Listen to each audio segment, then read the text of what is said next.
Buenas tardes. En nombre mío y del Real Instituto de Estudios Asturianos, agradezco profundamente su asistencia a esta tercera conferencia del ciclo del Patrimonio Geológico de Asturias, que está coordinado por el doctor Manuel Gutiérrez Claverol. Como las dos conferencias anteriores, la de hoy es una continuación y posiblemente una ampliación del contenido de la obra con el mismo título, El Patrimonio Geológico de Asturias, que ha sido publicado ya por el Real Instituto de Estudios Asturianos. Este volumen forma parte de la serie del Patrimonio Natural que días verá a la luz otros volúmenes diversos sobre la naturaleza.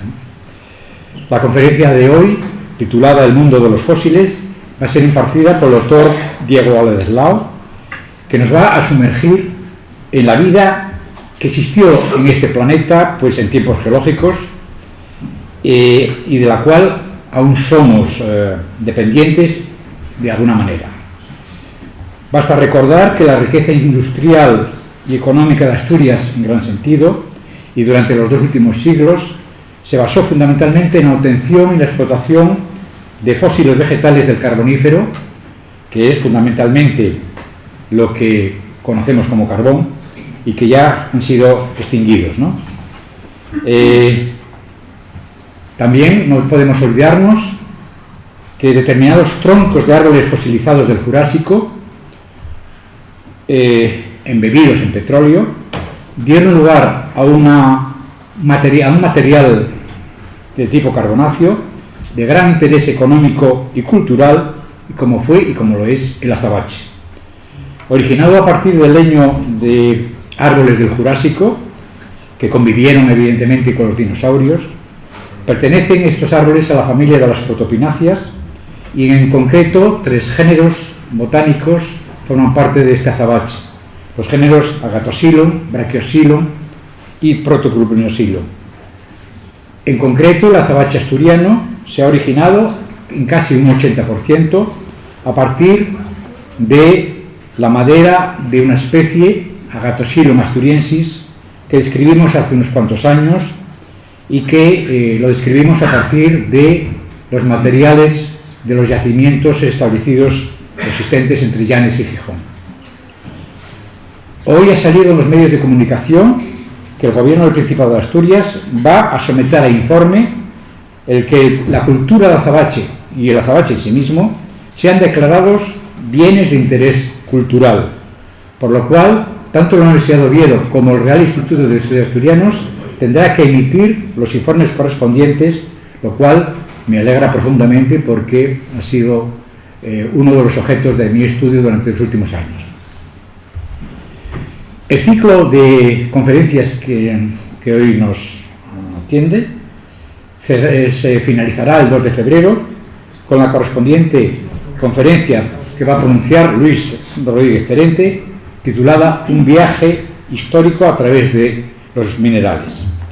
Y no hay que olvidar que el día 9 de febrero se complementará este ciclo con una visita guiada al Museo de Geología de la Universidad de Oviedo, para lo cual ya saben ustedes que es necesario inscribirse. Está también establecido que el día 9 haya 3 visitas, una a las 10, de 10 a 12, la segunda de 12 a 2 y la tercera por la tarde de 4 a 6. Si es necesario, ya hemos establecido que si el número de asistentes es muy numeroso, pues se van a ampliar el número de días de visitas guiadas al museo. Y sin más, por mi parte, ya cedo la palabra al coordinador del ciclo, el doctor Manuel Gutiérrez Claverol, para que nos haga una introducción sobre la conferencia y sobre el conferenciante, cuando quiera. Buenas tardes. Una alegría enorme ver la plaza hasta la bandera. Ya es la tercera sesión y estamos encantados porque realmente con este tiempo mi mujer no quiso venir porque decía que hacía frío, la prensa no nos publicitó, etcétera, etcétera. Estamos encantados. Escribió la novelista Tracy Chevalier en su libro Frases de las huellas de la vida lo siguiente: a veces me olvido de que la gente ve los fósiles, refiriéndose a alguno de ellos, como los huesos de los muertos. De hecho, es lo que son, pero suelo contemplarlos más bien como obras de arte que nos recuerdan cómo era el mundo en otra época. Efectivamente, hoy toca hablar de paleontología, una rama de las ciencias naturales estrechamente ligada con la biología y con la geología.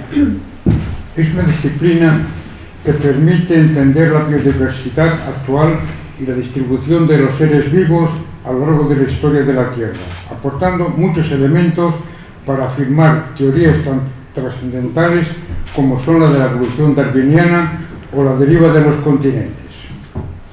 Antes de nada, una recomendación clave: respetemos los yacimientos. Hace unos años, dos personas aquí presentes, Miguel Arbizu e Isabel Méndez Bedia, publicaron un artículo sobre el Devónico de Arnao, y en ese artículo había una foto que a mí me impactó, que era un verdadero expolio de lo que no se debe de hacer. Es decir, con una radial se notaba que estaba cortado de manera rectangular, habían sacado una muestra fosilífera y se la habían llevado no sé a dónde. No se puede hacer eso. Un fósil es un resto de la actividad de organismos del pasado que se conserva petrificado en las rocas sedimentarias. Puede contener vestigios de vertebrados como dinosaurios o homínidos, invertebrados como trilobites o ammonites e incluso plantas o bacterias. Para los paleontólogos estos restos tienen un valor incalculable porque dan pistas sobre el pasado de la Tierra. Se ha escrito que los fósiles son comparables con las piezas de un puzzle. Llevarse un fragmento fundamental puede suponer no completar un estudio paleontológico. Lo dicho, como recoge el texto latino de la Vulgata, noli me tangere. Antes de entrar en el contenido de la charla que nos congrega, me gustaría rendir un afectuoso homenaje a un profesor que sentó cátedra. Me refiero a don Jaime Trullols. Me parece que era la única persona, cuando convivimos en la facultad, a la que le daba de usted. Siempre dije don Jaime. Con el resto siempre nos tuteábamos. Pero, y a pesar de que don Jaime era una persona muy abierta, extrovertida, que estaba siempre dialogante, etcétera, etcétera.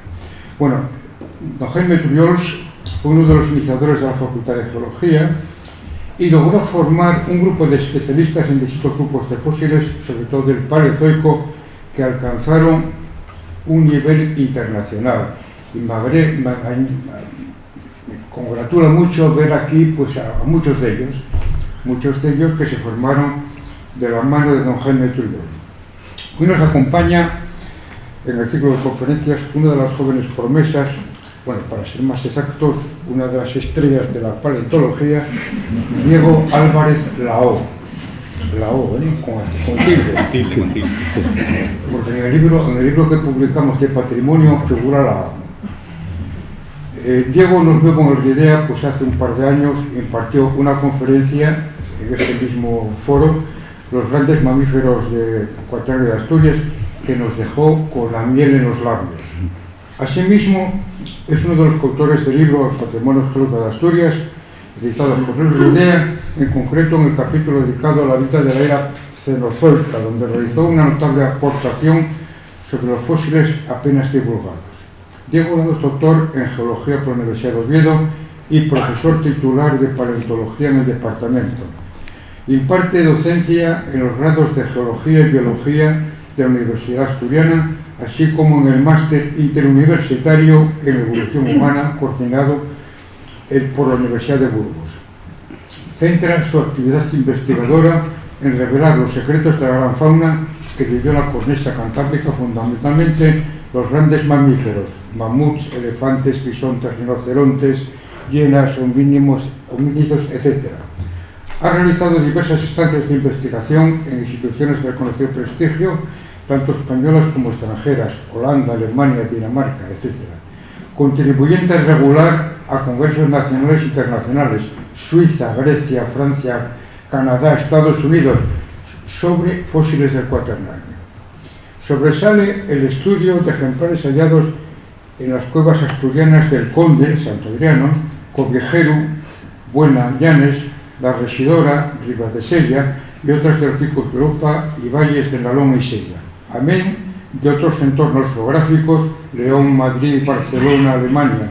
Varias de sus publicaciones las firma con personalidades de la talla de Juan Luis Arzuaga.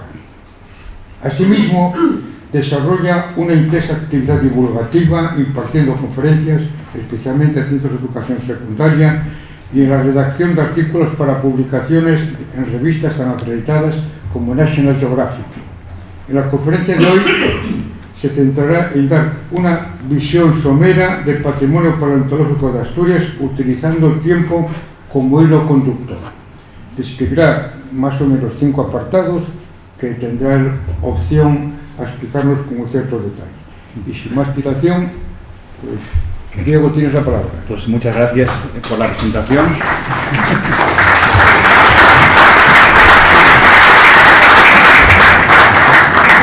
Bien. Antes de empezar, también me gustaría a mí tener un recuerdo para el profesor don Jaime Trullols, porque aunque en la época en la que yo estaba estudiando él ya estaba jubilado, tuvimos la suerte de que como profesor emérito nos impartiera algunas clases. Y de hecho, puedo decir que gran parte de la responsabilidad de que mi carrera haya seguido por donde siguió se la debo a él, porque él fue la primera persona a la que consulté, ¿no?, cómo puedo hacer yo para seguir este camino. Y él fue el que me orientó para dar mis primeros pasos. Entonces me parece muy oportuno en el día de hoy tener un recuerdo a él, que desde luego fue una figura notable, sobresaliente en lo referente al estudio de la paleontología de Asturias. Entonces, bueno, dicho lo cual, voy a empezar con esta charla, en la cual me han dicho que en 55 minutos tengo que resumir unos 650 millones de años. Entonces, no sé muy bien cómo lo voy a hacer, pero voy a intentarlo. Bien, como bien ha dicho Manuel Claverol ahora mismo, voy a utilizar el hilo conductor para dar esta charla, para dar 4 pinceladas, ¿no?, utilizando un poco la jerga pictórica, de lo que fue la vida en Asturias, ¿no?, el patrimonio paleontológico que tenemos en Asturias. Hablaré un poquitín a nivel mundial y me centraré también en, dentro del patrimonio paleontológico asturiano, en los principales hitos que hay, ¿no?, los principales yacimientos, en la principal información que hay. Bien, antes de nada me gusta empezar las charlas con este gráfico, que todos los que somos geólogos, que aquí hay unos cuantos geólogos, algunos en formación, también veo por aquí, sobre los tiempos geológicos y el alcance que tiene el fanerozoico en los tiempos geológicos. Fijaros que de los 4.000, o fíjense, perdón, de los 4.600 millones de años que tiene nuestro planeta, cómo el eón fanerozoico ocupa esta pequeñísima parte, ¿no?, aproximadamente un 9% del total de los tiempos geológicos. Bien, pues los fósiles que tenemos en Asturias corresponden en su totalidad al eón fanerozoico, ¿no?, a los últimos 540 millones de años. Bien, corresponden tanto a la época era paleozoica como mesozoica como cenozoica. A mí siempre me gusta también poner este cuadro porque realmente el Cuaternario, que es el periodo que yo estudio, ocupa esta línea negra tan pequeñita que veis aquí. Es prácticamente nada en los tiempos geológicos. Pero bueno, en la charla de hoy hablaremos también de fósiles paleozoicos, mesozoicos y cenozoicos. Bien, los primeros organismos con registro fósil. Bien, la vida en la Tierra sabemos que es muy antigua, que tiene 3.000 y muchos millones de años, tiene una gran antigüedad. Tenemos evidencias muy antiguas, evidencias muchas veces indirectas, ¿no?, de la existencia de organismos vivos, ¿no?, evidencias que nos quedan en la química, de los sedimentos oceánicos, a veces en los isótopos, ¿no?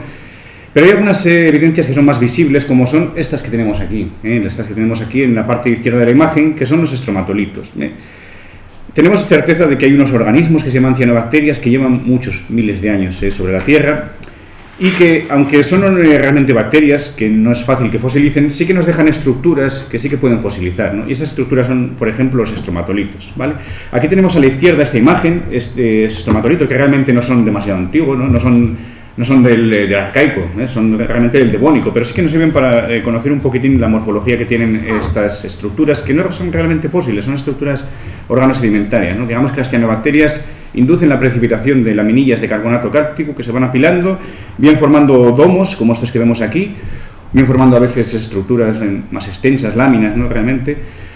Y estos estromatolitos son estructuras que nos encontramos hace unos 3.700 millones de años y las encontramos actualmente. Esto que vemos aquí en la imagen de la derecha son estromatolitos actuales. Podemos decir entre comillas, vivos, no están vivos realmente, pero las tapices de bacterias que viven sobre ellos sí que están vivos y siguen generando estas laminillas que con el tiempo pues van a ir creciendo en la natura y van a dar estructuras como esta.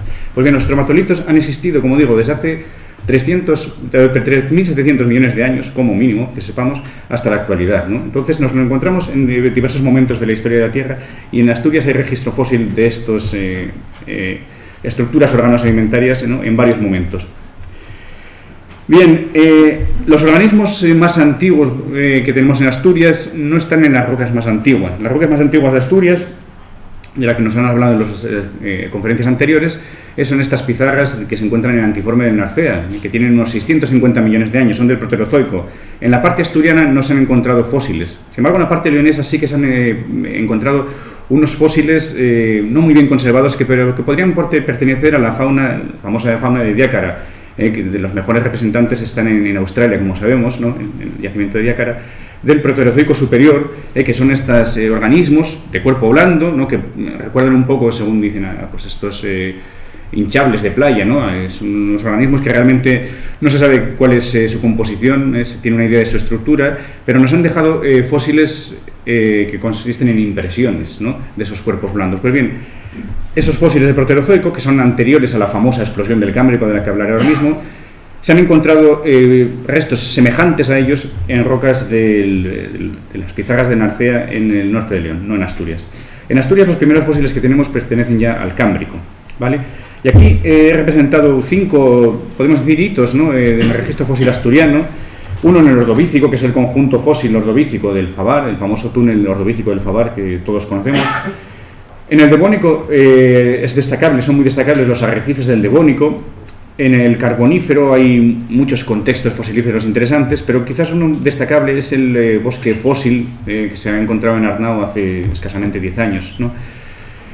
Por supuesto, en el Jurásico tenemos un gran registro fósil impresionante en todos los puntos de vista, tanto de restos esqueléticos como sobre todo de ignitas de grandes reptiles, ¿vale?, de los cuales también hablaremos a continuación.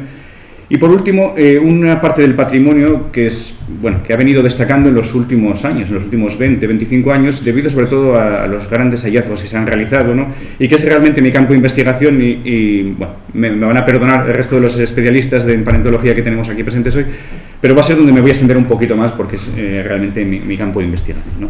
Entonces, bueno, vamos a empezar por el León fanerozoico, por el Cámbrico.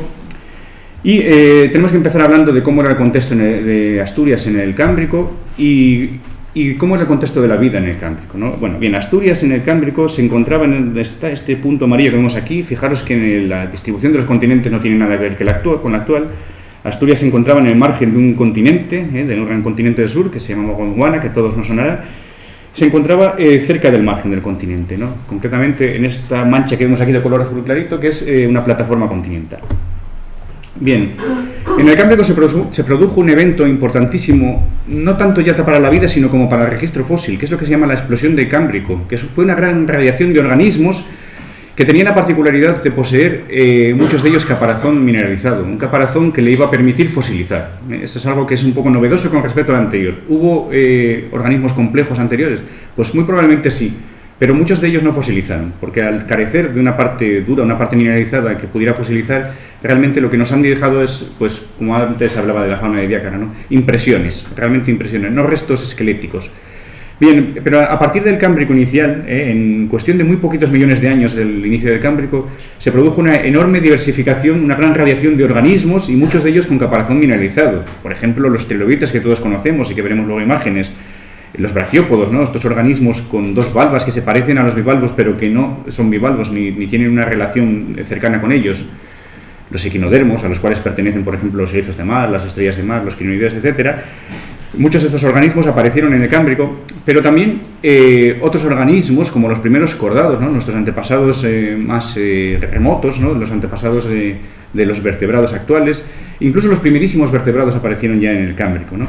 También aparecieron algas y muchos otros organismos, muchos de ellos microorganismos, aparecieron en este momento, en este evento que duró unos pocos millones de años en el Cámbrico inicial. De tal manera que el registro fósil anterior al Cámbrico y posterior al Cámbrico es muy diferente. Hay una diferencia trascendental. Pues bien, nosotros tenemos la suerte de que en Asturias tenemos rocas que pertenecen a todos los periodos, ¿no?, de un registro casi continuo desde el Cámbrico hasta el Cuaternario, ¿no?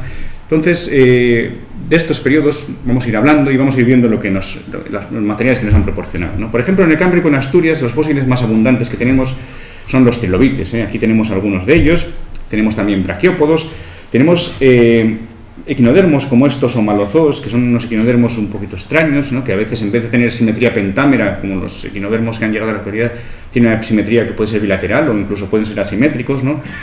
Y también teníamos estos organismos, que son los arqueociatos, que se han interpretado como un tipo de esponjas, que han vivido en el Cámbrico inferior concretamente, y que han llegado a formar, como vemos en esta imagen, acumulaciones que podrían llegar a denominarse como unos arrecifes, ¿no? de arqueociatos. Bien, son organismos que vivían en el Cámbrico, en Asturias. Avanzando un poquito más, siento no poder pararme más, pero como os dije hace un momento, tengo que reducir muchos millones de años en 55 minutos, ¿no? Tenemos un hito también muy importante en el Ordovícico, que es el que nos ha proporcionado el yacimiento hallado en la obra del túnel del Favar, el túnel ordovícico del Favar. Bien, vamos a ponernos un poquito en contexto. ¿Dónde se encontraba Asturias en el Ordovícico? Pues fijaros, aquí, en la margen de Gondwana, está por esta zona, y Asturias se encontraba muy cerca del Polo Sur, en el Ordovícico, ¿vale? Podemos imaginarnos que las condiciones no eran precisamente de aguas cálidas, ¿no? Sí que eran mares someros. Y este es un poquitín el aspecto de las rocas y los fósiles que podemos encontrar en el Ordovícico de Asturias. Rocas como las famosas cuarcitas armoricanas, la famosa cuarcita de Barrios, que se encuentra aflorando en gran parte de Asturias, y que aquí tenemos uno de sus afloramientos más ilustres, ¿no? Que es el Cabo Peñas. Bien, los fósiles más abundantes en estas rocas no son precisamente fósiles muy llamativos, son trazas fósiles, ¿no? Como por ejemplo las crucianas, estos rastros que, como sabéis, dejan los trilobites. También tenemos niveles con graptolites, pero en algunos niveles de la formación Barrios y sobre todo ya de la formación Sueve, que está por encima, que aflora, pues, por ejemplo, en este túnel de Favar, en Ribadesella, tenemos una diversidad altísima de organismos ya, ¿no? Como pueden ser los trilobites, como este ejemplar tan espectacular que tenemos aquí. Entonces, como digo, uno de los yacimientos más célebres, ¿no? Y más espectaculares en cuanto a cantidad y diversidad, ¿no? Y también calidad de fósiles que han proporcionado es el yacimiento del Ordovícico del Favar, en el cual se ha encontrado una diversidad altísima. Fijaros, tengo aquí algunos datos, ¿no? 197 especies, 66 de ellas de macrofósiles, 101 de microfósiles y 29 de ignofósiles, ¿vale? Es el recuento que se ha hecho de estos fósiles, que tienen una edad entre 455 y 500 millones de años. Y de estos, 14 taxones son nuevos. Han aparecido 14 taxones nuevos para la ciencia, ¿no? Fijaros que, por ejemplo, conjuntos de trilobites tan espectaculares, y tenemos algunos representantes, ¿no? Trilobites, bivalvos, graptolites, pero bueno, estoy diciendo que hasta 197 taxones, ¿no? Es un yacimiento que en cantidad, grado de conservación y diversidad es altísimo. Es un yacimiento realmente espectacular. Bien, no me queda otro remedio que ir avanzando, ¿no? Un poquito más rápido. En el Silúrico, fijaros que Gondwana tiene su margen un poquito más hacia el norte. En este momento ya el terreno que actualmente ocupa Asturias se va desplazando hacia el norte, ¿vale? Va empezando un desplazamiento hacia el norte que va a continuar hasta el Cenozoico prácticamente, ¿no? Pues fijaros, están en el margen de Gondwana, en una plataforma continental. También vemos aquí este color azul propio de la plataforma continental. Y realmente las rocas silúricas de Asturias no proporcionan una gran cantidad de fósiles.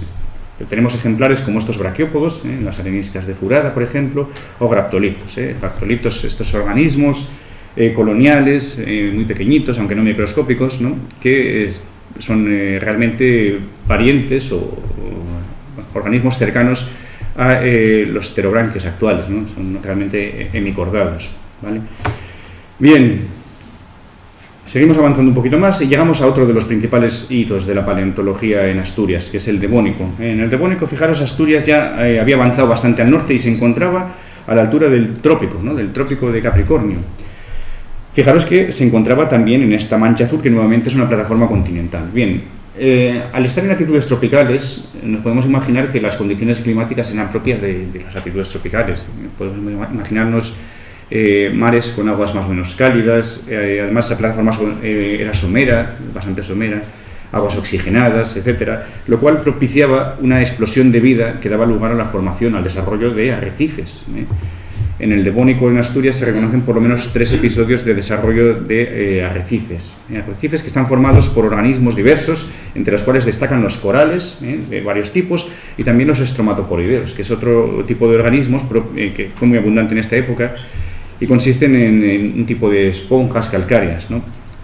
Aquí tenemos algunos de los tipos de corales que son formadores de arrecifes, como estos corales tabulados ramificados, ¿vale? Tenemos otros corales rugosos también ramificados. Tenemos aquí también estromatolitos, de los cuales hemos hablado, que aparecían ya hace 3.700 millones de años, pues en el Devónico también los tenemos, ¿no? Acumulaciones de crinoideos, ¿vale? Tenemos lumaquelas constituidas por principalmente braquiópodos en este caso, etcétera. Tenemos acumulaciones de organismos, rocas que están formadas casi en su exclusividad por organismos, ¿no? Que son realmente pues, auténticos arrecifes, ¿no? Aquí tenemos otro ejemplo, fijaros, por ejemplo, entre Bañures y Ferroñes nos encontramos acumulaciones de organismos enormes, ¿no? Tenemos corales, tenemos briozoos, estos son cefalodontrilobites, gasterópodos, corales solitarios, más briozoos, etcétera, ¿no? Tenemos zonas sobre todo entre Arnao, más o menos, y Luanco, ¿no? Hay zonas de grandes acumulaciones fosilíferas, ¿no? Aquí, por ejemplo, Moniello, la ensenada de Moniello con sus grandes acumulaciones de corales. También tenemos estromatoporideos, como este ejemplar, que es ya célebre en sí, ¿no? Todos los años los alumnos de primero pueden conocerlo personalmente, ¿no? Tenemos trilobites, etcétera, ¿no? Gran cantidad de fósiles, grandes acumulaciones que nos indican que las condiciones marinas en esa época pues eran realmente de mares poco profundos, bien oxigenados, someros, aguas someras, etcétera, ¿no? Bien, hay desarrollos de arrecifes de mayor o menor entidad. El desarrollo de mayor entidad realmente se encuentra en la zona de Arnao, concretamente digamos entre los dos extremos del túnel de Arnao, ¿no? Que une Salinas, ¿no? La playa del Dólar y la playa del Cuerno, ¿no? Bien, entre los muchísimos organismos devónicos que nos encontramos en Asturias hay algunos tan llamativos como estos, ¿no? Tenemos braquiópodos como este que vemos aquí, este espiriférido, que por su belleza, evidente belleza, ¿no? Antes dijo Claverol que los fósiles, pues además de ser informativos, eran bonitos, pues es cierto, ¿no? Y aquí lo podemos ver en estos ejemplares. Este braquiópodo, ¿no? Este Eurispirífer con esta morfología tan sumamente llamativa, pues se ha adoptado como símbolo de la Facultad de Geología. Por supuesto, trilobites, crinoideos de diversos tipos, incluso ofiuroideos como este que tenemos aquí, y también microfósiles. No nos olvidemos de los microfósiles, que también son muy abundantes. Aquí tenemos, por ejemplo, conodontos, que son piezas dentales de unos, ya podemos decir, vertebrados muy primitivos, unos pisiformes muy primitivos y muy pequeñitos, que tenían estas piezas en su dentición, ¿no? Y que aparecen con gran abundancia en los sedimentos de muchas rocas del Paleozoico, ¿no?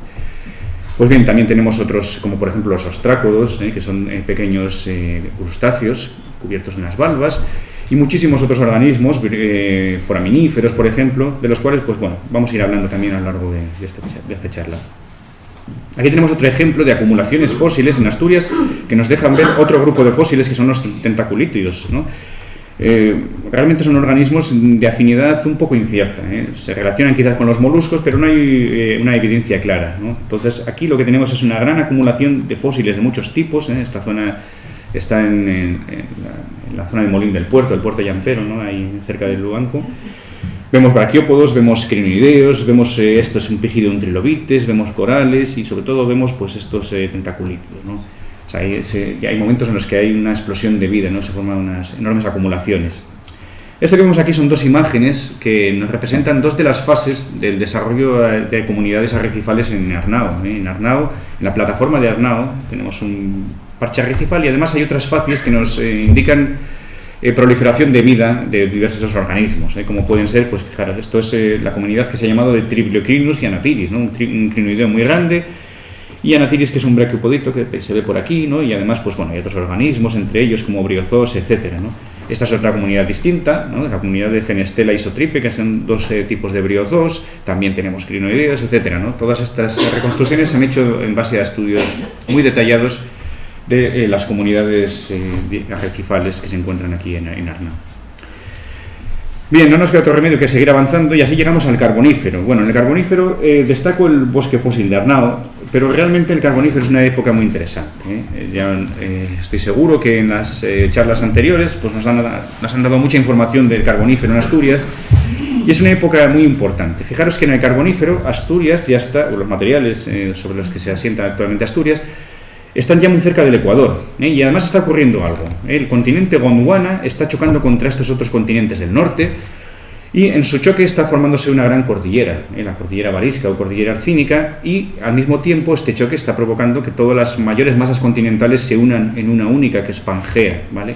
Sabemos que en esta época se forma esta gran masa continental, este supercontinente que es Pangea. Pues bien, fijaros que Asturias se encuentra en este punto, y mientras que una parte de Asturias sigue todavía debajo del mar, otra parte ya va emergiendo. El occidente de Asturias va emergiendo, de tal manera que en el Carbonífero nos encontramos que en Asturias hay paisajes muy diferentes. El occidente ya va emergiendo, ya tenemos unas montañas que se elevan, que se van erosionando, que van proporcionando grandes cantidades de materiales, mientras que en el oriente todavía tenemos condiciones marinas. En esta época, fijaros que estamos cerca del Ecuador, los mares son cálidos y se producen precipitaciones, grandes volúmenes de carbonato cálcico. A esta época, el Carbonífero, corresponden a grandes masas de calizas, como las calizas de las formaciones Valdeteja y Barcaliente, ¿no?, que comúnmente llamamos caliza de montaña, y todas las calizas que se han formado por encima, picos de Europa, etcétera, dando volúmenes de miles de metros de espesor de calizas, que son las que constituyen pues una buena parte de las montañas que tenemos en el centro y oriente de Asturias, ¿no?, estas calizas. Entonces nos encontramos, como digo, varios contextos, ¿no? Un contexto ya continental plenamente, continente elevándose en el occidente, estas condiciones todavía marinas en el oriente, y por el medio pues tenemos ambientes de transición, costas que muchas veces se forman deltas. Estos deltas se colonizan por grandes bosques. Tener en cuenta, insisto, que estamos cerca del Ecuador, condiciones cálidas y húmedas. Esto propicia el crecimiento de bosques. En el Carbonífero ya existían grandes árboles capaces de formar bosques. Realmente en el Devónico ya empezaron a formarse los primeros verdaderos bosques, ¿no? Pero en el Carbonífero proliferaron en grandes áreas del mundo los bosques. Estos bosques que se desarrollaban en estas áreas cercanas a la costa, con frecuencia eran enterrados por los sedimentos que procedían de la denudación, de la erosión de los materiales del occidente de Asturias, y estos grandes volúmenes de materia orgánica se quedaban ahí, atrapados, ¿no? Se formaban en medios, muchas veces medios pantanosos, con lo cual estos restos, imaginaros, la materia orgánica que se deposita en aguas que no corren, en aguas que no se pueden oxigenar, ¿qué ocurre con ella? Pues que al descomponerse consumen todo el oxígeno del agua, de tal manera que dan lugar a aguas anóxicas.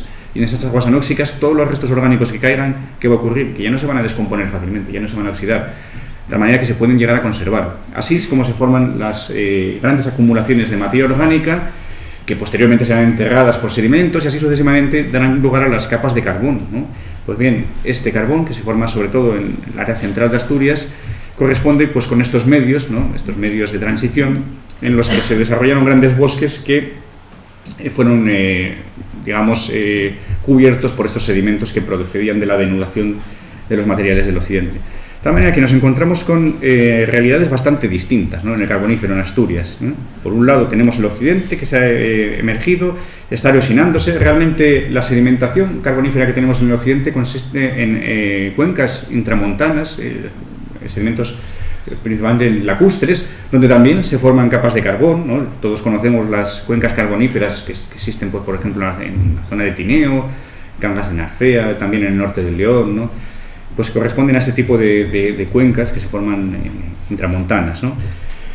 En el oriente de Asturias tenemos, como dije antes, la deposición de calizas, de enormes volúmenes de calizas que dan lugar, pues, por ejemplo, a montañas tan impresionantes como el Pico Río que tenemos aquí, ¿no?, los picos de Europa.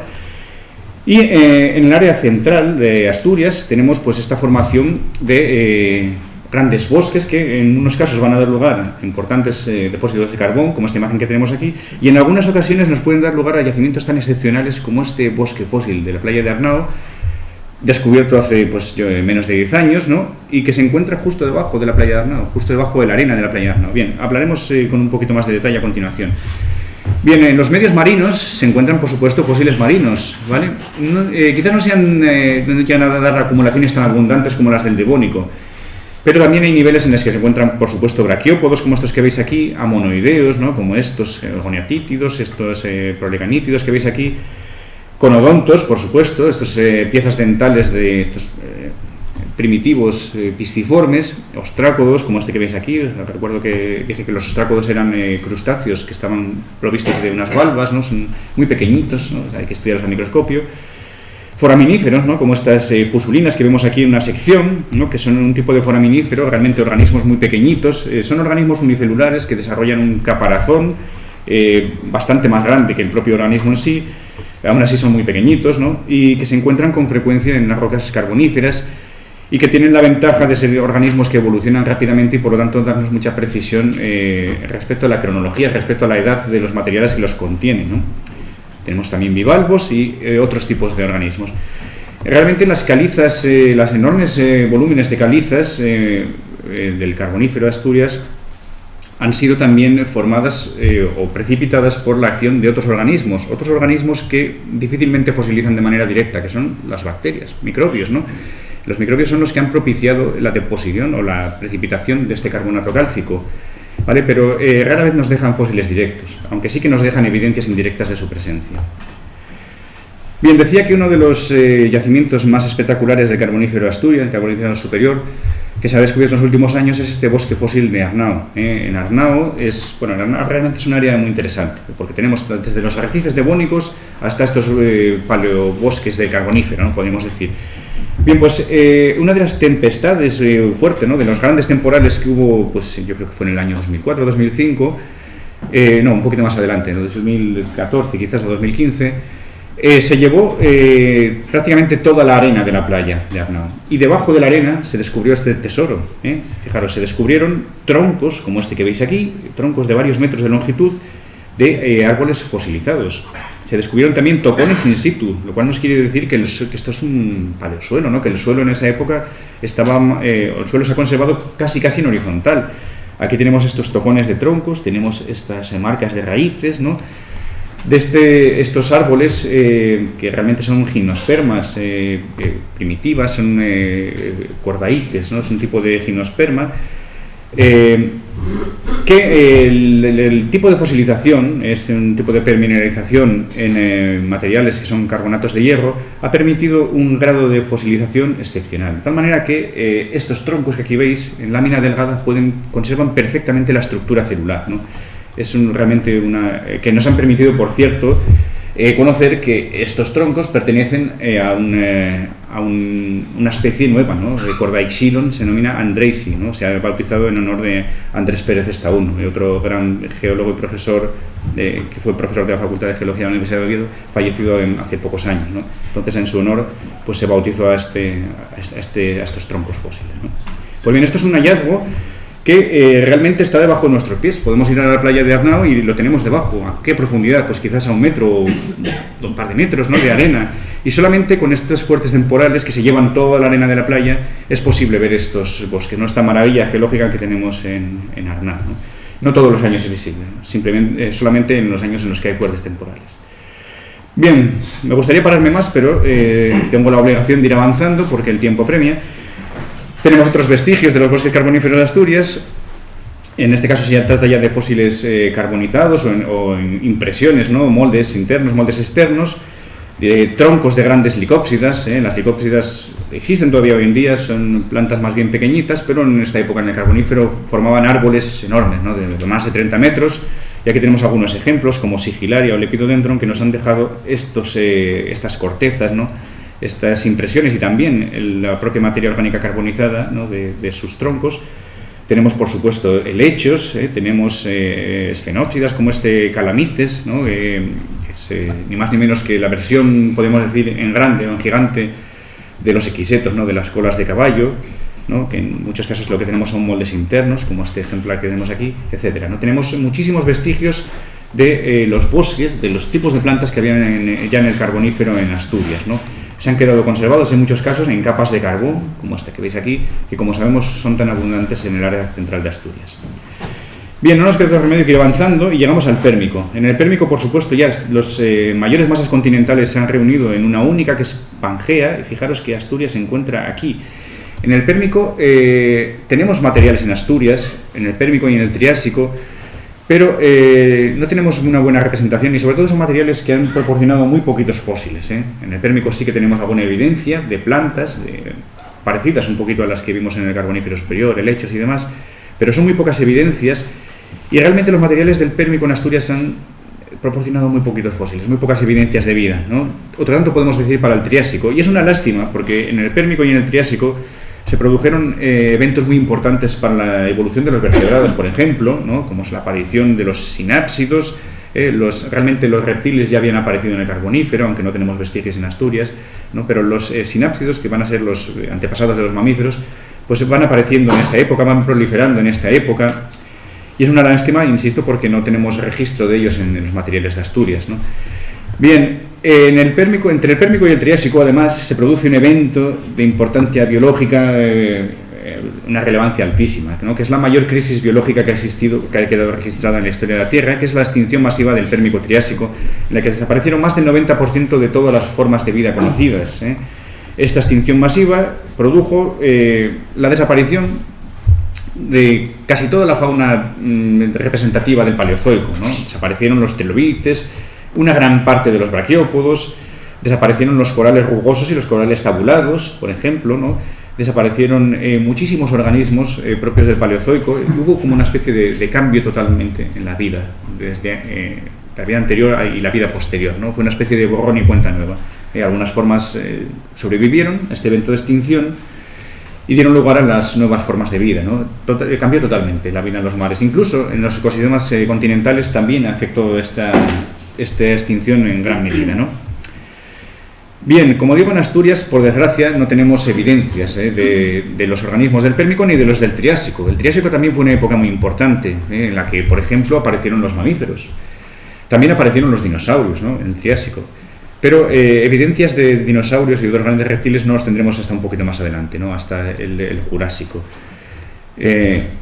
Llegamos ya de esta manera, ¿no? A hablar un poquito del contexto del Mesozoico, que es muy diferente ya de lo que hemos visto en el Paleozoico, ¿no? En el Mesozoico hay una fauna y una flora muy novedosa, tanto en los océanos como en los ecosistemas continentales, ¿no? Aquí vemos una imagen que nos habla de un poquitín de cómo es la vida en los continentes del Mesozoico.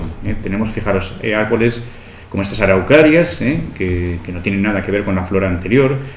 Tenemos aquí cicadales, por ejemplo, también plantas típicas de la época, y por supuesto los grandes reptiles, ¿no? Que son quizás los animales más representativos, ¿no? O por lo menos en el imaginario popular, de la fauna del Mesozoico. Pero también no nos olvidemos que había reptiles voladores como los pterosaurios, y por supuesto reptiles acuáticos, reptiles marinos como estos ictiosaurios, de los cuales pues tenemos aquí un esqueleto, un ejemplar también soberbio, ¿no?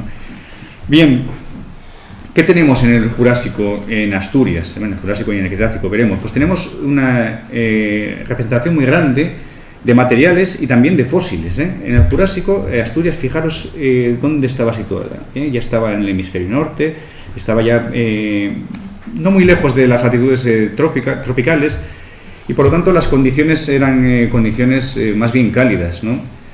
Lo cual pues condicionaba sin duda la vida tanto de la fauna como de la flora, ¿vale?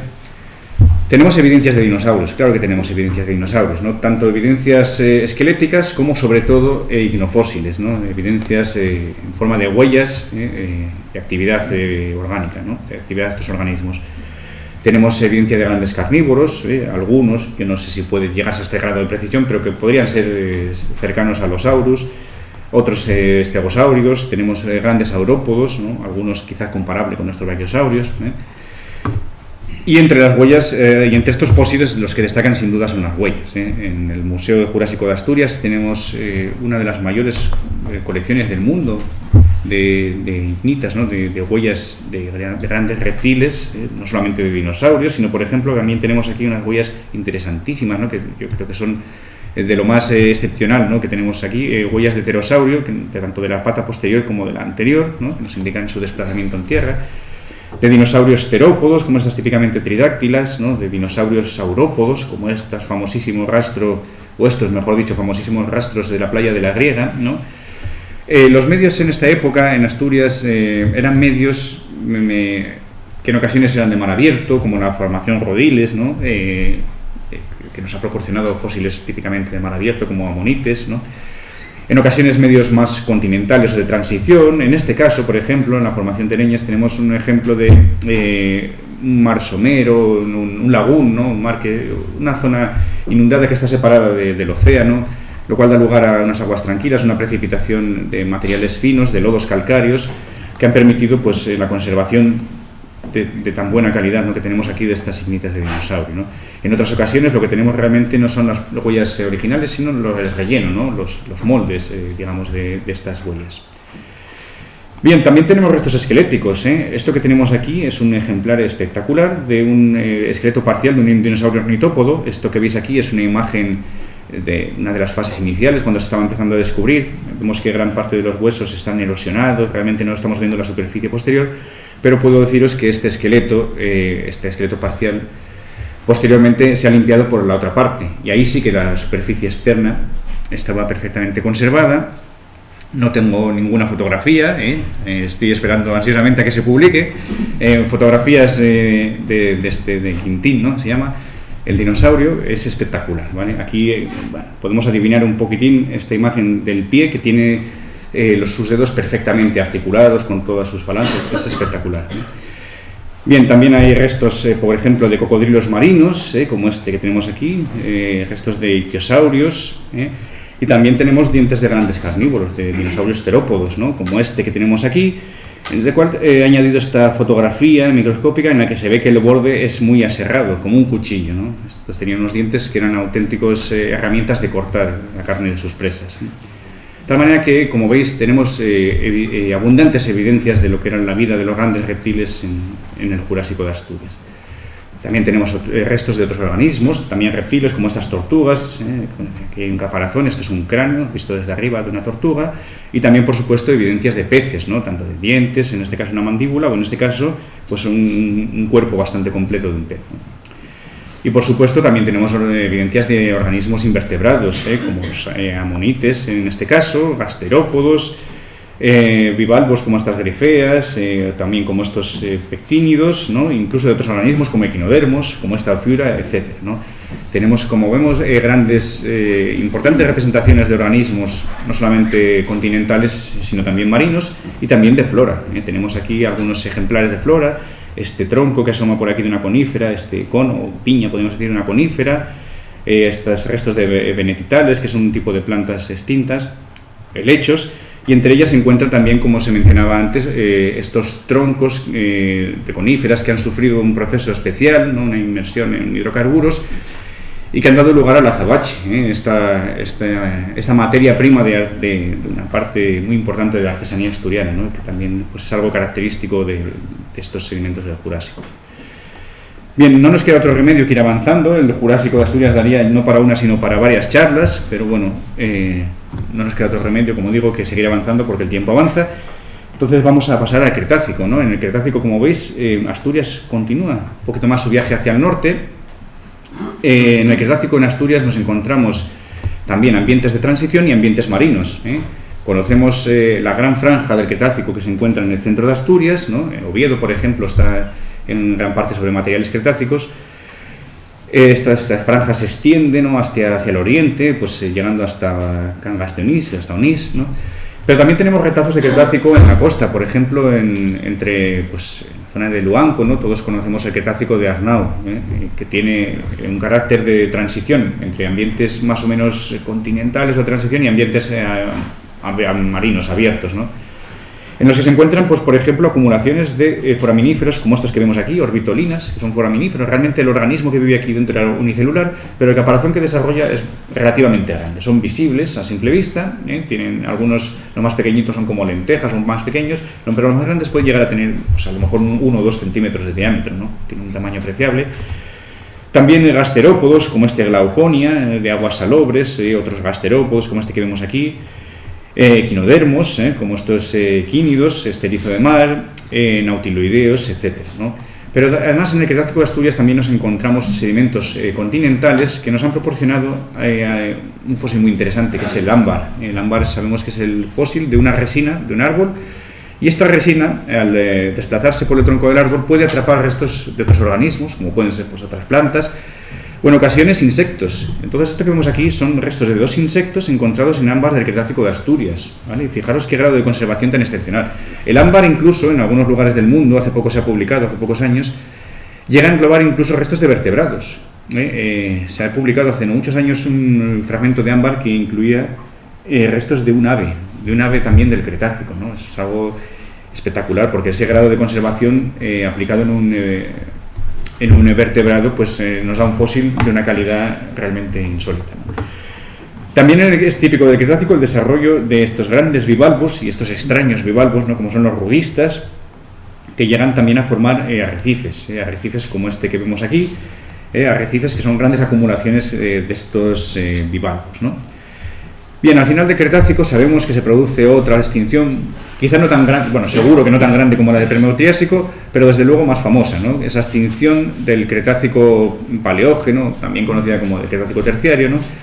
En la cual desaparecen pues más del 60% de las especies, ¿no? De los organismos. Es muy famosa la desaparición pues de los grandes reptiles, como son los dinosaurios, como son los pterosaurios, como son los elasmosaurios, los ictiosaurios también, etcétera, ¿no? Pero en esta extinción también desaparecen pues, otros grupos de organismos invertebrados, como son los ammonoideos, también desaparecen otros organismos como los belemnítidos, etc. Es una extinción realmente importante de gran alcance que, como todos sabemos, la hipótesis, ¿no?, más acertada es que esta extinción la produjo el impacto de un gran meteorito, ¿no? Es posible que no fuera la única causa. Justo en esta época se estaba produciendo una actividad volcánica masiva que también puede generar condiciones realmente desastrosas para la vida, ¿no? Bien, sea como fuere, al final del Mesozoico se produce otra especie de borrón y cuenta nueva en la vida, ¿no? Comienza la vida del Cenozoico. La vida del Cenozoico es bastante distinta, mientras que en el Mesozoico los reptiles eran los organismos dominantes, ¿no? Los ecosistemas, por lo menos terrestres, también los marinos quizá. En el Cenozoico, los organismos dominantes, al menos en los ecosistemas continentales, van a ser los mamíferos, ¿vale? Los mamíferos, por supuesto, ya existían durante el Mesozoico, aparecieron en el Triásico, como dije antes, pero por entonces eran organismos más bien pequeños, poco diversificados, y quizá no tenían gran importancia en los ecosistemas continentales. A partir del Cenozoico ya sí que van a tener una gran importancia. Va a haber una diversificación enorme, van a aparecer formas de tamaño gigantesco, sobre todo en el Eoceno, en el Mioceno, ¿no? Formas de tamaño muy grande, y bueno, como sabemos, la evolución de los mamíferos va a llegar a formar organismos como nosotros mismos, ¿no? Bien, ¿dónde se encuentra Asturias en el Paleógeno? Pues fijaros, prácticamente en la misma posición que en la actualidad, ¿eh? De hecho, vemos que los continentes ya empiezan a adquirir una disposición semejante en la actualidad. Bien, en Asturias no tenemos muchos sedimentos del Paleógeno y no tenemos muchos sedimentos fosilíferos, ¿eh? Algunos nos han proporcionado fósiles continentales y algunos nos han proporcionado fósiles marinos, ¿vale? En el Paleógeno. Pero destacaría sobre todos ellos este yacimiento, que es el yacimiento de vertebrados eocinos de Yamaquique, que está justo, o estaba, mejor dicho, justo al lado de la Facultad de Geología, en Oviedo, ¿no? Que ha proporcionado un conjunto de faunas, la verdad, bastante diverso, bastante variado de faunas continentales, que incluyen varias especies de grandes mamíferos, perisodáctilos, que son los paleotéridos, un grupo emparentado quizá con los équidos, con los caballos, pero desde luego es un grupo extinto, ¿vale? La evolución de los caballos se produjo en Norteamérica fundamentalmente. Los paleotéridos que vivieron en Europa no son antepasados de los caballos, pero sí que han tenido un parentesco más o menos cercano. Pero bien, en este yacimiento, además de estos paleotéridos, de los que se han encontrado varias especies, también se han encontrado tortugas, como esta caparazón, ¿no?, de la tortuga Asturichelis multicostatus, una especie célebre, ¿no?, descrita en este yacimiento, y también de cocodrilos, ¿no? Entonces, como vemos, tenemos una diversidad de fauna que ha aparecido en estos niveles yesíferos, muy cercanos a la Facultad de Geología. Se han encontrado en los años 20, por cierto.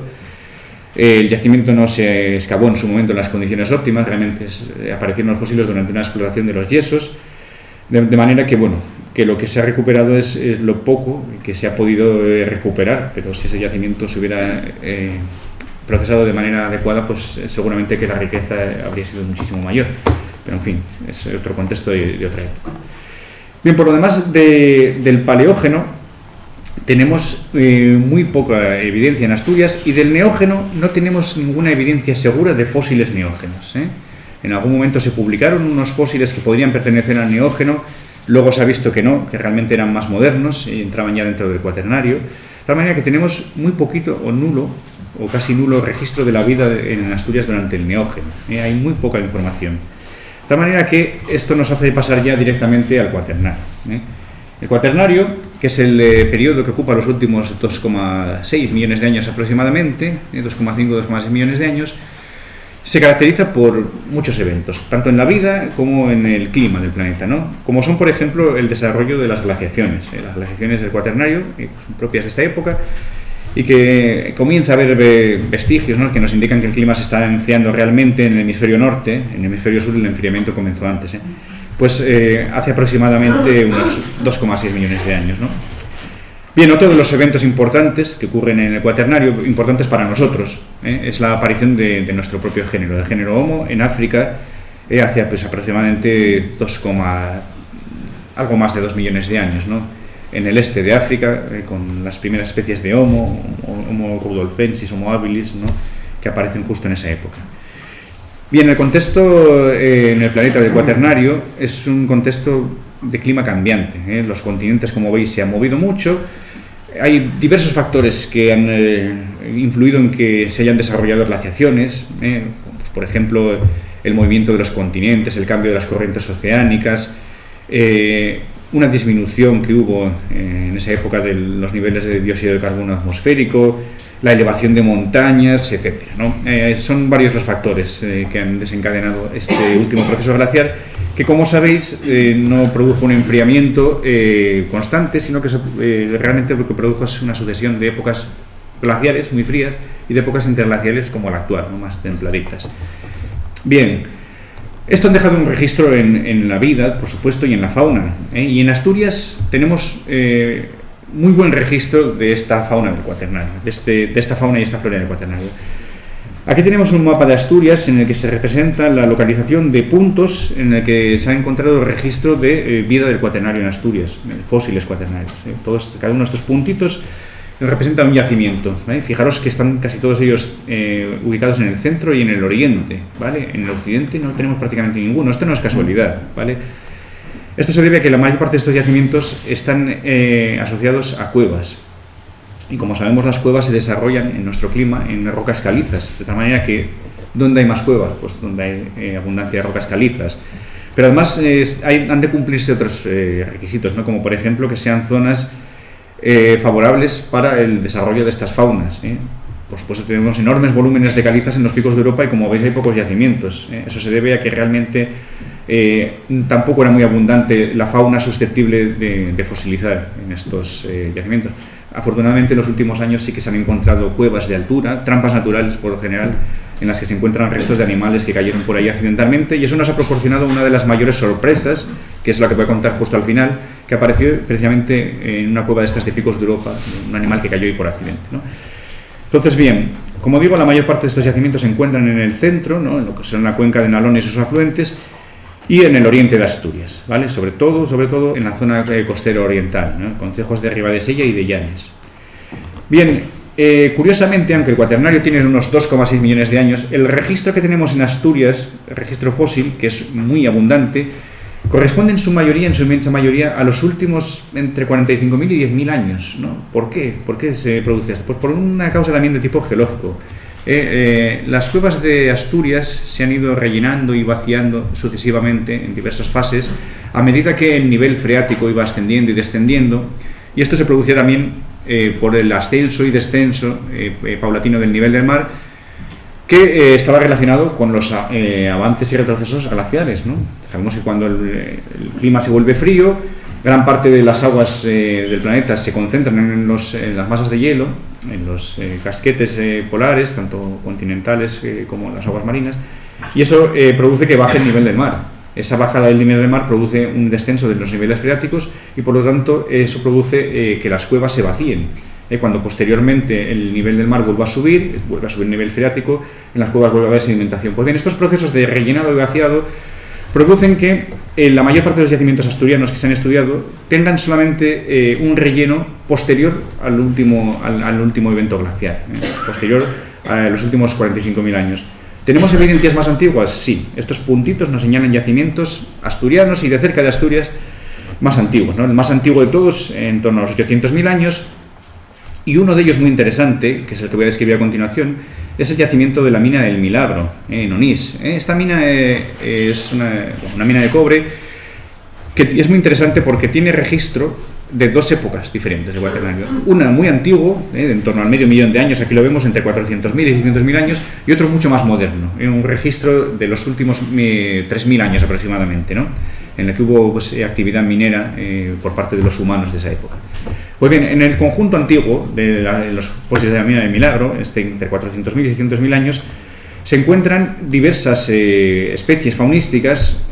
Algunos de estos fósiles están depositados en el Museo de Geología, como este húmero de rinoceronte, que es muy característico porque está impregnado de sales de cobre, de tonos verdosos propios de las sales de cobre. Gran parte de los restos que se encontraron proceden de la explotación de la mina que se realizó durante los años 50, de tal manera que, una vez más, los métodos de extracción no fueron los adecuados. Las voladuras, las explosiones fueron las que sacaron estos fósiles, entre los cuales se encuentran piezas tan interesantes como esto que vemos aquí, esta pieza, marrón, ¿no? ¿Qué puede parecer esto en origen? Pues, esta pieza es ni más ni menos que la raíz de uno de los grandes caninos de uno de estos grandes féridos de dientes de sable, Homotherium, ¿no? Es el único vestigio realmente que tenemos en Asturias de restos de este gran tigre de dientes de sable, que desapareció hace unos 400.000 años, ¿vale? Desapareció, quiero decir, de Europa, ¿no? Hace unos 400.000 años. Pues bien, es este único vestigio. En el Cantábrico hay algún otro vestigio, pero en Asturias solo este. Y además ni siquiera lo tenemos localizado actualmente, porque muchos de estos restos fósiles, en el momento que aparecieron, se desplazaron a Sabadell, donde fueron estudiados por el también insigne profesor Cruzafón, ¿no? Que también estuvo impartiendo docencia en nuestra facultad, allá por los años 50 y 60. Y estos restos se encuentran actualmente deslocalizados, por desgracia, ¿no? Pero algunos de ellos se quedaron en la Facultad de Geología, como este húmero de rinoceronte, y bueno, forma parte del patrimonio, ¿no? que tenemos en Asturias de este yacimiento, que, como digo, tiene el especial interés de ser muy antiguo, ¿no? Tiene entre 400.000 y 600.000 años. Ya sé que hasta ahora hemos estado hablando de fósiles de cientos de millones de años y que esto no es nada al lado de ello. Pero bueno, para ser un patrimonio cuaternario realmente es antiguo, ¿no? Bien, después de estos yacimientos ya damos el gran salto a este episodio que se ha formado durante y después de la última glaciación, este episodio entre los 50.000 y los 10.000 años, en los cuales encontramos fósiles tanto de mamíferos, sobre todo mamíferos, como también incluso fósiles humanos, mamíferos al fin y al cabo, ¿no? Entre los cuales podríamos destacar, sin duda, los fósiles del yacimiento neandertal del Sidrón, un yacimiento insigne, un yacimiento número 1, ¿no?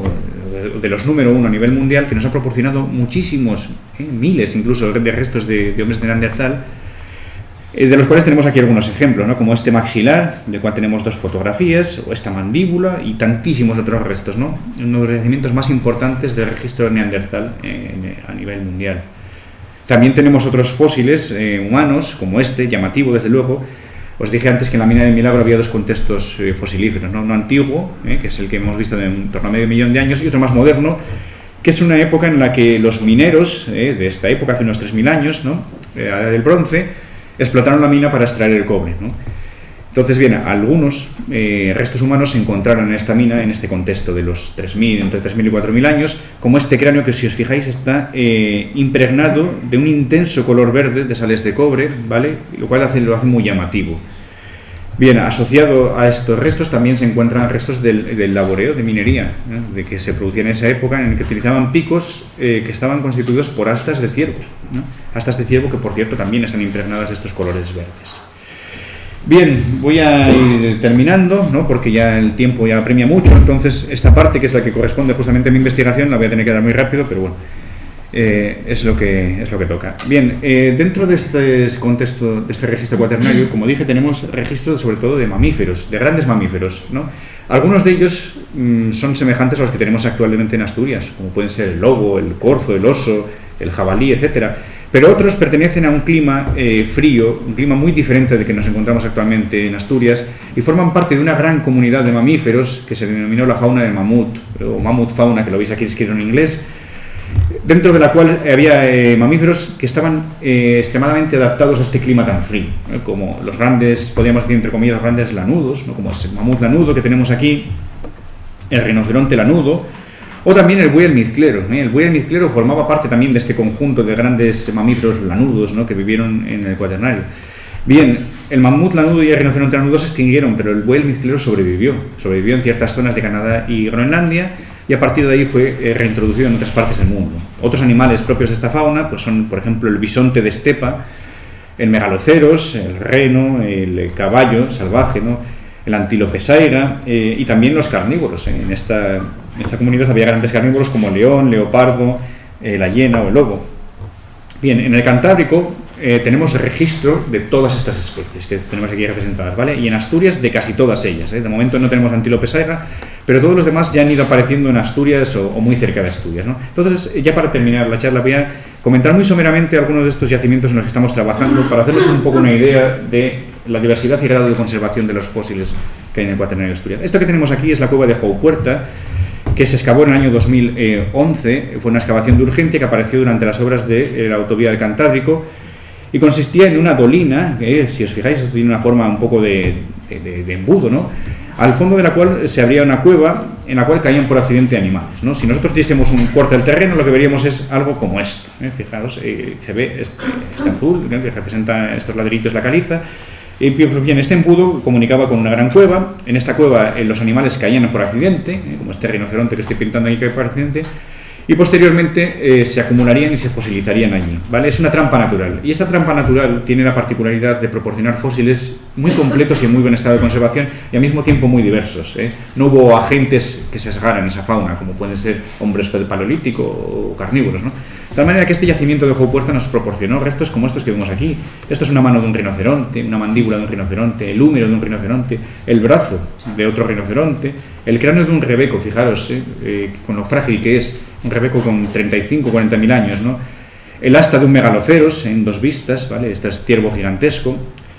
Huesos de ciervo. Estos son los restos de un pequeño mamut. Luego pondré imágenes un poquito mejores de ello, ¿no? Cabras montesas, dientes de un cachorro de leopardo, etcétera, ¿no? Nos indica cómo era la fauna que vivía aquí durante uno de los episodios más fríos de la última glaciación hace en torno a 35.000 años, ¿vale? Aquí tenemos las dataciones, ¿vale? Entre 30 y 36.000 años aproximadamente. Aquí tenemos más imágenes de estos restos. Estos corresponden todos a rinoceronte lanudo, fijaros que incluyen también dientes. Tenemos un esqueleto parcial de un rinoceronte lanudo joven, ¿vale? Este que vemos aquí, que correspondería a un animal como este que estamos representando encima, es superimpuesto. Estos restos dentales que corresponden a un mamut lanudo, un cachorro, una cría de aproximadamente 1 año y medio de edad, ¿vale? Aquí tendríamos el aspecto que podría tener el cráneo y la ubicación de todas estas piezas, ¿no? En el permafrost de Siberia han aparecido crías de mamut parecidas a este, evidentemente mucho mejor conservadas, ¿no? Porque el frío permite la conservación, pero quizás estos restos de mamut sean más interesantes o tan interesantes como estos de Siberia, ¿no? Porque nos están reflejando los restos de un mamut que vivió en el extremo suroccidental de su distribución euroasiática. Por lo tanto, tienen gran interés, ¿no? En el aspecto de que es una población que vivía en el extremo de la distribución de estos animales. El asta de megaloceros, 2 fragmentos del asta de megaloceros, ¿no? Y aquí vamos a hablar de otro yacimiento también muy brevemente, en el cual llevamos excavando desde 2012 y todavía seguimos trabajando en él, que es la cueva de la Residora, que si cabe es más impresionante, ¿no? Aquí tenemos una sección, ¿no? También es una dolina rellena, también actuó como trampa natural. Pues algunas imágenes de la entrada de la cueva, desde el exterior, desde el interior, imágenes del interior de la cueva cuando entramos, ¿no? Aquí vemos un cráneo de bisonte, aquí otro cráneo de bisonte, ¿no? Realmente el yacimiento era espectacular. Fijaros el aspecto que tienen los sedimentos, ¿no? Aquí vemos a 2 de mis estudiantes de doctorado, Adrián y Noelia, trabajando en un nivel que está totalmente tapizado de huesos de bisonte. Los huesos de bisonte, fijaros qué grado de conservación, ¿no? Esto, ¿dónde se encuentra? Pues realmente en muy pocos sitios, ¿vale? Es un yacimiento excepcional a nivel de España. Ha proporcionado un esqueleto completo de hiena, con este cráneo que vemos aquí. Fijaros este esqueleto completo, esta imagen en doble página, ha sido doble página de la revista National Geographic hace unos pocos años. También ha proporcionado grandes cantidades de restos de rinoceronte lanudo, como pues estos que tenemos aquí, mandíbulas, dientes superiores, húmero, fémur, etcétera, reno, o sea, claramente un indicativo también de que este yacimiento se formó en un momento muy frío. Del ciervo gigante megaloceros nos ha dejado una serie de dientes y de fragmentos craneales y bisontes, sobre todo bisontes. En este yacimiento lo que encontramos es una gran trampa natural de bisontes. Hasta 10 o más bisontes contados hasta la fecha cayeron en este yacimiento y nos dejaron restos como este cráneo o este otro cráneo diferente, ¿no? ¿Vale? Restos muy bien conservados de todo su esqueleto, ¿vale? Aquí tenemos, dentro de los restos de rinoceronte de la cueva de la Residora, fijaros, mínimo de 4 ejemplares reconocidos, una mandíbula juvenil, un fragmento craneal, otro individuo de unos 10 a 15 años, etc., ¿no? Podemos incluso diferenciar diferentes individuos de distintas edades. Bien, para ir ya acabando del todo, que no quiero abusar más de vuestro tiempo, presentar rápidamente otro de los yacimientos en los que hemos trabajado últimamente, que se ha publicado en 2020, que es la Torca del León, en Llanes, un conducto vertical, una torca, en la cual varios mamíferos, muchos de ellos carnívoros, cayeron por accidente y allí fosilizaron hace unos 43.000 años. Entre ellos, estos restos que vemos aquí, de un león, entre los cuales vemos esta mandíbula del león, ¿vale? Tenemos un detalle de la mandíbula, que fueron hallados durante una prospección espeleológica. Con esto también quiero poner de manifiesto lo importante que es la exploración espeleológica para el hallazgo de estos yacimientos, ¿no? Pues bien, esta es la entrada de la cueva, es una sima totalmente vertical, un pozo vertical de 16 metros por el que hay que descender con métodos espeleológicos, desde luego, y aquí algunas imágenes de la recogida superficial, ¿no?, de los restos, y posteriormente el sedimento fue excavado para recuperar hasta el último resto de estos animales. Aparecieron restos de león, de leopardo, de lobo, de otros pequeños carnívoros, ¿no? Es un yacimiento muy interesante que corresponde a una trampa natural. Aquí vemos varias fases de la reconstrucción del cráneo del león, ¿vale? Aquí vemos las dos porciones mayores, y esta es la reconstrucción del cráneo final, que como vemos tiene una gran porción del neurocráneo, otra de la parte anterior del cráneo y la mandíbula muy completa, esta fotografía que también salió publicada en National Geographic. Aquí hay unas imágenes también de las extremidades anteriores del mismo león, y ya por fin, bueno, aquí algunos datos de la edad, ¿no? 43.000 años, es un ejemplar macho de unos 360 kilos, mucho más grande que un león actual de África.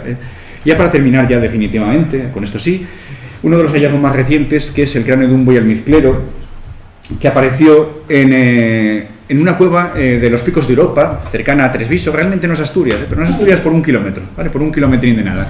Entonces casi podemos considerar, bueno, afín, por lo menos está en los Picos de Europa, ¿no? Que es un cráneo enigmático, ¿no? En el momento que apareció, así a la vista estaba cubierto de una gruesa colada carbonatada, no era muy evidente de qué era, y solamente después de una restauración propia se pudo ver de lo que era. Era un buey almizclero joven. Este animal es la primera evidencia en el Cantábrico de la presencia de este animal, que, como dije hace un momento, es otro de los grandes lanudos de la edad del hielo, ¿no? Este es el único superviviente, ¿no? Antes ha aparecido el mamut lanudo, el rinoceronte lanudo, pero el buey almizclero ha sobrevivido. Y este cráneo es inusual por ser un ejemplar joven. El cráneo del buey almizclero joven es muy diferente al del buey almizclero adulto. Son muy distintos, la disposición de los cuernos, etc. Pues bien, este cráneo no solamente es un fósil excepcionalmente bien conservado, sino que es la primera aparición de un vertebrado, un mamífero, en el ámbito cantábrico, y más aún. El hallazgo de este animal, que fue datado en 35.000 años, como vemos aquí, que además no solamente era un ejemplar, sino que eran 2 ejemplares, los 2 jóvenes que probablemente murieron en un mismo evento, cayeron por una trampa natural, y tiene una gran importancia de tipo biogeográfica, porque establece un nuevo límite suroccidental para la distribución euroasiática. Estamos hablando a nivel euroasiático de esta especie. Fijaros, esta manchita que veis en rojo es la distribución máxima que llegó a alcanzar el buey almizclero durante el Pleistoceno superior, y esto que veis aquí es el yacimiento donde apareció esta cueva, que se denominó Cueva de Cabeza de Vaca o Cow's Head Cave, porque la encontraron los espeleólogos ingleses realmente, o la describieron, mejor dicho, unos espeleólogos ingleses. Y esta cueva nos ha permitido establecer que el límite de la distribución de este animal se desplaza un poquito más al sur y al oeste, concretamente a esta zona del ámbito cantábrico, ¿no? Y ya para terminar del todo, esta fauna, que es propia de un clima, nos permite también reconstruir un poquitín cómo podía ser el paisaje en estas épocas. Sabemos que cuando el buey almizclero apareció en este yacimiento, los glaciares ya no estaban en la época de su máxima extensión, ya habían empezado a retirarse un poquito. Entonces, para terminar la charla, simplemente quiero poner esta recreación de cómo sería un paisaje conocido por todos nosotros, un paisaje típicamente asturiano, como es el Valle del Lago Enol. No, ¿cómo sería pues en esta época que apareció el buey almizclero? Pues tendría un aspecto como este que veis aquí, fijaros. Sabemos que en esta época el hielo ya estaba retirándose, el lago ya existía, y la lengua del glaciar se encontraría muy posiblemente cerca de la orilla del lago, ¿no? En esta posición. De tal manera que esta fauna no solamente nos da información de cómo eran las comunidades de animales, sino también nos habla de cómo ha ido evolucionando el paisaje a lo largo de este tiempo, ¿no? Entonces, bueno, con esta imagen quiero terminar este viaje, ¿no?, que ha durado unos 50 minutos, quizá un poquito más, y que ha abarcado unos casi 500 y muchos millones de años, ¿no? Y espero pues haber ofrecido una imagen más o menos completa y más o menos correcta, ¿no?, de lo que ha sido la evolución de la vida en base al patrimonio fósil que tenemos en Asturias. Pues muchas gracias por su atención.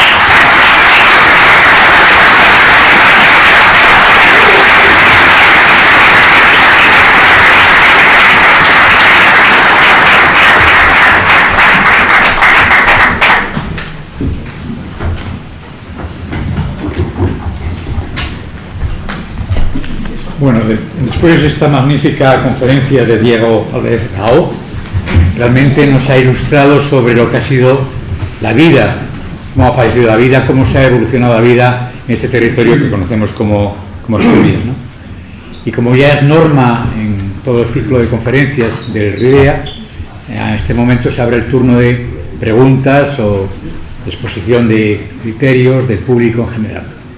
Tienen ustedes la palabra. ¿Alguna intervención? Sí. Sí. Tengo una pregunta que es una mera curiosidad. Cuando aparecen esas cuevas de alta montaña animales tan enormes como un rinoceronte o un buey lanudo, Sí. y entiendo que el relieve es prácticamente similar al que hay ahora, estamos hablando de 2000 metros o 1000 y pico metros de altitud, esos animales realmente, Sí. yo por lo menos ahora no me imagino, salvo las vacas casinas que son muy grandes que andan por esos riscos, un animal de 2 toneladas, no me lo imagino. No, vamos a ver, en esos yacimientos de altura se encuentra fauna que vivió en esas alturas. Se encuentra, por ejemplo, cabras montesas, rebecos, no se encuentran rinocerontes, desde luego, los rinocerontes aparecen en cuevas de más baja altura. Y excepcionalmente se ha encontrado este buey almizclero. El buey almizclero se ha encontrado en una cueva que está en como unos 800 y pico metros, tampoco está tan alto como las cumbres, y sí que es coherente que el buey almizclero aparezca a estas alturas en estas épocas. En estas épocas, sobre todo en los inviernos, bueno, hay mucha más información que no he podido decir, pero por ejemplo sabemos en qué época del año han muerto estos animales, ¿no? Porque son muy jóvenes y el grado de desarrollo dental permite incluso precisar para saber que han muerto en invierno, lo cual es coherente también con el microdesgaste dental que se ha estudiado, que ha comido plantas que son las típicas que come el buey almizclero en invierno, etc. Entonces, en invierno sí que es, aunque puede parecer contradictorio, sí que es posible y sí que es fácil que estos animales se desplacen a zonas de montaña. ¿Por qué? Pues porque los fondos de los valles, donde ellos tienen su mejor alimento, están cubiertos por grandes capas de nieve. Sin embargo, en las zonas de montaña, alguien puede pensar, bueno, si hay nieve en los valles, en las montañas, ¿qué habrá? Pues en las zonas de montaña probablemente el viento barra en gran medida esta nieve y permita que haya zonas donde la hierba que pueda crecer sea accesible para estos animales. De tal manera, esto lo digo todo por actualismo, ¿no? Comparación, como este animal todavía vive en la actualidad, pues podemos intentar inferir cómo vivió en esa época a partir de cómo lo hacen en la actualidad. Sabemos que en la actualidad los bueyes almizcleros de Groenlandia y el norte de Canadá en invierno no comen en los valles, no pueden comer en unas capas de nieve que pueden tener metros. Sin embargo, sí que se desplazan a zonas de montaña donde la capa de nieve puede ser más pequeñita, ¿no? Precisamente pues, a este fenómeno, ¿no? El viento puede barrer la nieve y ahí es donde pueden encontrar su alimento y pueden sobrevivir. De tal manera que sí es coherente que el buey almizclero aparezca en invierno en estas zonas de altura, de 800 y pico metros y tal. De hecho, hay otros yacimientos de Europa en el que se han encontrado restos de buey almizclero a alturas semejantes o incluso superiores, ¿no? Y por lo demás, la fauna que nos encontramos ahí es fauna que vivía a esas alturas. Cabra, sobre todo cabra montés, rebeco, carnívoros como los osos, que sí que pueden vivir a esas alturas, los linces, que sí que pueden llegar a esas alturas. Es la fauna que nos encontramos en esas cuevas de altura, ¿no? Otra fauna como mamuts, etcétera, esa no llegaba hasta esas alturas. ¿Alguna otra intervención? Sí. Respecto a la conversación que acaba de surgir, ¿se sabe si la distribución del buey almizclero es continuada o sin embargo responde precisamente lo que comentas a islas por los ciclos glaciares, interglaciares, a islas en zonas de montaña, cordilleras o si está más continuo distribuido? Bueno, la distribución variaba en función del clima. En los climas más fríos era cuando la distribución alcanzaba una extensión más amplia. Entonces, en esos momentos más fríos, la distribución sí era continua y debía de ser amplísima. Amplísima quiere decir que podía empezar aquí en los picos de Europa, extenderse por toda Centro Europa, extenderse por gran parte de las latitudes medias y altas de Asia, cruzar el estrecho de Bering y continuar por Norteamérica, porque el buey almizclero se extendió y de hecho donde ha sobrevivido actualmente es en el norte de Canadá y en Groenlandia, ¿no? Entonces la distribución en las épocas frías tuvo que ser inmensa. En épocas templadas, interglaciares, es muy posible que los climas propicios se redujeran en áreas concretas y ahí sí que podría haber habido una fragmentación de hábitats, ¿no? Poblaciones que sobrevivían en ciertas zonas, por ejemplo, del Ártico, la península de Taimyr, o quizás en Groenlandia, o quizás en Alaska, en el norte de Canadá, etcétera, ¿no? Pero en los fríos, que eran momentos en los que su paisaje propicio se extendía por amplísimas áreas de Eurasia y Norteamérica, pues la distribución de estos animales, digamos que cubría esa área, ¿no? Por lo tanto, era una distribución continua y muy amplia. Eso. ¿Más intervenciones? Bueno, con el riesgo de que alguien me llame adulador, felicité en su momento efusivamente a Luisa Villa, la semana siguiente a Miguel Pedro Farías. y hoy me toca a ti. Bueno, Me tocas tú y desde luego me sigues dejando con la miel en los labios. Es decir, en la próxima conferencia intentaré estar en primera fila. Muchas gracias. Muchas gracias. Sí. Sí. En el mapa de dispersión o distribución del William Mizclin, lo que me llama mucho la atención es cómo no superan el arco alpino. Queda perfectamente dibujado ese arco, ¿no? Y yo me pregunto, en la vertiente meridional del arco alpino, ¿esa fauna no existió realmente? La fauna sí que existió, pero de momento no hay evidencias de este animal. Pero sí que hay evidencias de mamut lanudo, de rinoceronte lanudo en Italia, incluso en yacimientos relativamente al sur. Sí, pero el William Mizclin, por algún motivo, no superó esa zona. Hay animales que tienen una distribución muy concreta. Por ejemplo, el reno entró en la península ibérica, pero solamente ocupó el Cantábrico. Hay más de 60 yacimientos con reno en la península ibérica, todos ellos en el área cantábrica y en Cataluña, en Gerona. Por alguna razón que desconocemos, el reno no se dispersó más al sur. Es extraño porque realmente el mamut y el rinoceronte lanudo sí que lo hicieron. El mamut llegó a Granada. Sin embargo, el reno, del cual tenemos muchísimos yacimientos, más de 50, 60 yacimientos, están todos en el norte, todos concentrados en la cornisa cantábrica y en Cataluña. ¿Por qué? Pues realmente el reno es un animal que es capaz de superar barreras orográficas, ¿no? En Escandinavia, por ejemplo, ahora mismo se encuentra en una zona de montaña. ¿Por qué no lo hizo? O por lo menos, ¿por qué no hay evidencias de ello? Pues es algo de momento desconocido.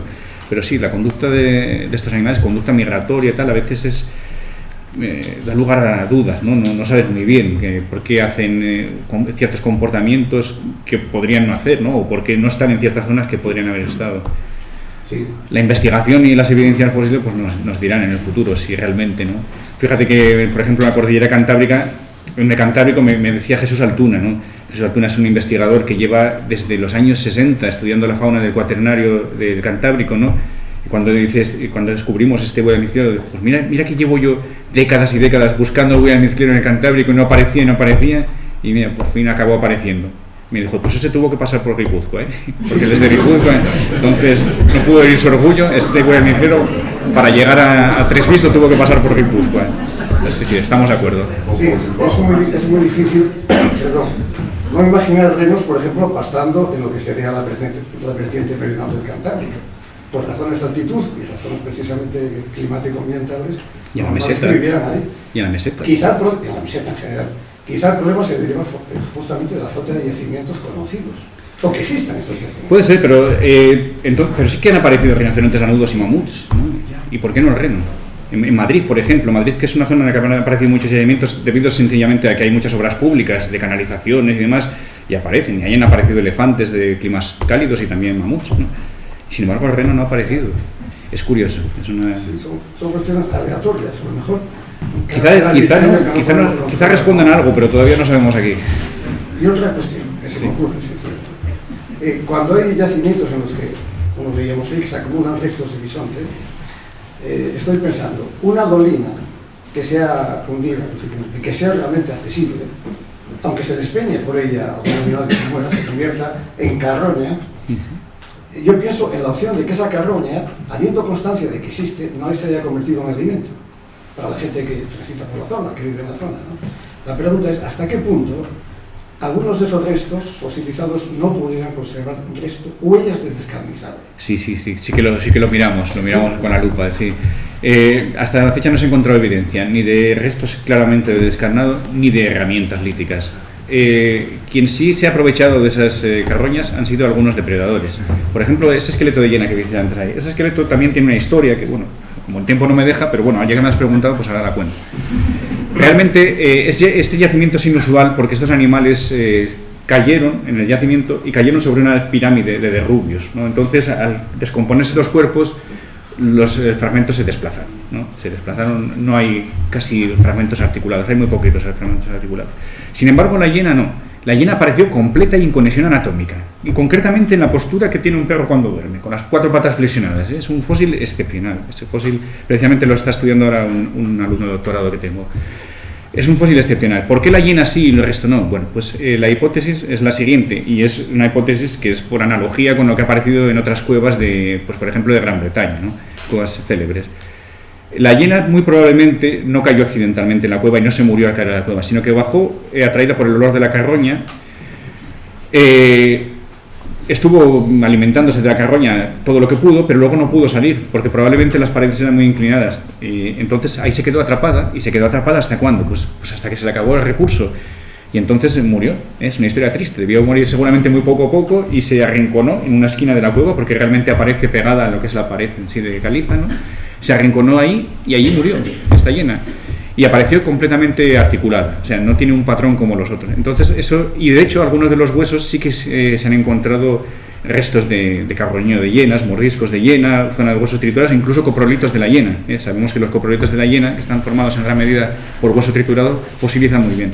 Entonces se han encontrado también coprolitos, no sé si de esa hiena o de otra, que quizás aparezca algún día, pero han aparecido también en el mismo yacimiento. Bien, ¿alguna otra pregunta? Bueno, pues si no hay ninguna otra, pues espero para el próximo día 9 de febrero, donde cerraremos ya este ciclo, 2 de febrero, cerraremos este ciclo de conferencias. Muchísimas gracias por su tiempo.